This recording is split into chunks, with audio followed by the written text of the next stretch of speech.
କେତେ ମାସ ପରେ ଫେରିଲେ? ଦୀର୍ଘ 2 ମାସ ପରେ। ସେ ସ୍ପେଶାଲ ଭାଉଜ କଣ ବନେଇ ଦେଇଛନ୍ତି? ଆଳୁ ଝୋଳ, ପିଠା, ତାପରେ ଶିମ୍ବ ତରକାରୀ। ଏତେ ଯେ ଖାଉଛନ୍ତି ଆଉ ପାଟିରୁ କଥା ହେଇ ବାହାରୁନି। ପୁରା ଖାଇବାକୁ ଫିଲ୍ ନେଇ ଖାଉଛନ୍ତି ନା? ପୁରା ସୁସ୍ୱାଦୁ ଅଛି ବୋଧେ ଖାଇବା। 2 ମାସ ପରେ ଭଲ ଶାନ୍ତିରେ ଘର ତିଆରି ଖାଇବା ଖାଉଥିଲେ ସେଥିପାଇଁ। ଆପଣ କିଛି କହିବେ? କିଛି କହିବେନି?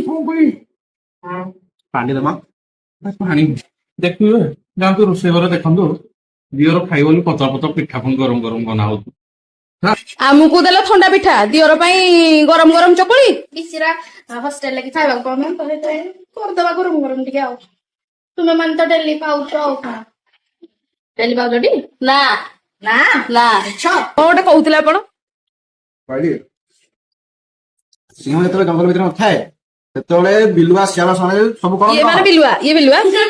ମୁଁ କହୁଛି ବିଲୁଆ ଶିଆଳ ମାନେ ରାଜ করে ଜଙ୍ଗଲ। ଯେତେବେଳେ ସିଂହ ଫେରି ଆସେ ତା ଜଙ୍ଗଲକୁ ପୁଣି ଶାନ୍ତା କଳା ଜାଗାରେ ଏଇଟା ଜାଗାରେ ବାବୁରେ ମୁଁ ହେଲି ଥିଲି ରାଜା ବାହା ହେଲା ପରେ ଶିଆଳ ହେଇଗଲି। ତୁ ହେଲେ ରାଜା ହେଇକି ରହୁଛୁ, ବାହା ହେଲା ପରେ କ୍ରୋଧ ଭଳିଆ ହେଇଯିବୁ। ଟାଇମ ବି ଚେଞ୍ଜ। ତ ଆପଣ ମାନେ କଣ ଓପିନିଅନ ରଖିବେ ମତେ କମେଣ୍ଟ ମାଧ୍ୟମରେ ଜଣାଇବେ। ଆମ ଘରେ ତ ସିଚୁଏସନ ଏବେ ଏଇଆ। ଇଆଡକୁ ନଉନାହାନ୍ତି କେଉଁ କହିଦିଏ କହୁନାହାନ୍ତି। ବର୍ତ୍ତମାନ ସିଚୁଏସନ ଦେଖନ୍ତୁ। ବର୍ତ୍ତମାନ ଦିଅର ଆସିବ ବୋଲି ଗରମ ଗରମ ଖାଇବା ହେଲା। ତାପରେ ଜମାଇ ରାଜା ଆସିଯିବେ ଯେତେବେଳେ ଜମାଇ ରାଜା ଆସିଲା ପରେ ଦିଅର ବାବୁକୁ ଆଉ ଖାଇବା ଦିଆଯିବନି। ଆଉ କାହାକୁ ଦିଆଯିବ? ସେତେବେଳେ ଜମାଇ ରାଜା ପୁରା ରାଜ କରିବେ। ଆଚ୍ଛା ଓମ୍ କଣ ଏମିତି କହିଲାଣି ତମ ଭ୍ରାତା? ସେ କଣ ସିଂହ ହେଇଯିବେ ତମେ ଗଧ ହେଇଯିବ? କିଛି ସମୟ ବତାଇବ କିଏ ସିଂହ କିଏ ରାଜା କିଏ ଗଧ କିଏ କଣ। ଠିକ୍ ଫର୍ ଟ୍ୟାକ୍ ଆମେ ପୁଣି ଦେଶକୁ ଦେଶ କରିଦବୁ।